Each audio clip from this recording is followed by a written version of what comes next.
இலக்கியங்கள் என்ற தலைப்பிலே நான் பேச இருக்கின்றேன். இன்றைக்கு இருக்கின்ற நிகழ்வுகளை பார்க்கின்ற பொழுது எல்லா தலைவர்களும் புத்தகத்தை வாசிப்பதனாலே தான் அவர்கள் மனிதனாக இருந்தார்கள், தலைவராக இருந்தார்கள், உலக தலைவர்களாக இருந்தார்கள் என்று சொன்னால் அது இலக்கியங்களை தவிர வேறு ஒன்றுமில்லை என்று நான் இங்கே சொல்லிக்கொள்ள கடமைப்பட்டு, இன்றைக்கு பல்வேறு இலக்கியங்கள் இன்றைக்கு ஔவையார் எழுதிய முக்கிய இலக்கிய நூல்களாக நீதி நூல்கள், ஆத்திச்சூடி, கொன்றைவேந்தன், மூதுரை போன்ற நூல்கள் இருக்கின்றது. சிலப்பதிகாரங்கள், இனியவை 40, இன்னா 40, திருக்குறள் போன்ற நூல்கள் இன்றைக்கு 2000 ஆண்டுகளுக்கு மேலாக நம்முடைய தமிழனுடைய வாழ்வாதாரத்தை, தமிழ் இருக்கின்ற புகழை உலகுக்கு எடுத்துக் கொடுத்து என்று சொன்னால் அது திருக்குறள் மட்டும் என்பதை நான் இங்கே சொல்லிக்கொண்டு, அதுதான் இன்றைக்கு உலக பொது நூலாக இருந்து கொண்டிருக்கிறது. அதுதான் தமிழனுடைய முகவரியாக, தமிழனுடைய வாழ்க்கை வரலாறை கொடுக்கின்ற ஒரு நூல் என்று சொன்னால் அது திருக்குறள் என்று சொன்னால் அது மிகையாகாது.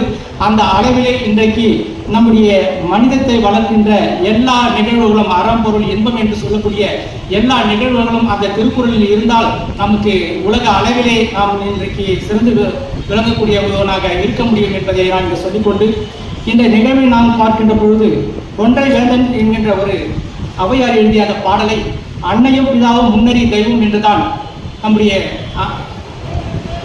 ஔவையார் அவர்கள் சொல்லியிருக்கின்றார்கள்.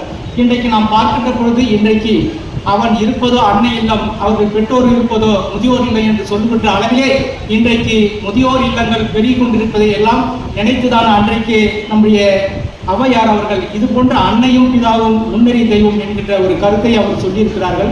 இவையெல்லாம் நாம் பார்க்கின்ற பொழுது, இதை நாம் பின்பற்றுகின்ற பொழுது இந்த வாழ்வை நம்முடைய செம்மைப்படுத்துகின்ற ஒரு நூலாக இந்த கொன்றைவேந்தன் நூல்கள் இருக்கின்றது என்பதையெல்லாம் இங்கே சொல்லி, அன்னை நம்முடைய 10 மாதம் சுமந்து பெறுகின்ற ஒரு அன்னையை நாம் பாதுகாக்க வேண்டியது ஒரு கடமை என்பதை நாம் இங்கே முதல் பாடலாக அங்கே அவர்கள் அன்னையும் பிதாவும் முன்னறி தெய்வம் என்று நம்முடைய ஔவையார் அவர்கள் சிறப்பாக சொல்லியிருக்கின்றார்கள்.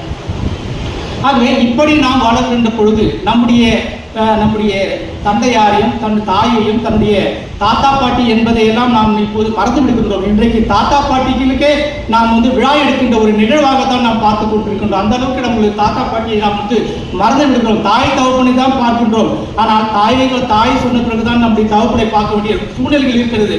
தாத்தா பாட்டியை என்ன யாரும் கேட்கின்ற நிலையிலே இன்றைக்கு இருக்கிறது. ஏன் என்று சொன்னால் அவர்களுடைய வாழ்வாதாரங்கள் இன்றைக்கு அயல் நாடுகளில் சென்று நம்முடைய தொலைபேசிகளிலும் வீடியோவிலும் பார்க்கின்ற ஒரு நிலையை பார்க்கின்ற பொழுது இவர்களெல்லாம் மறந்து விடுகிறது.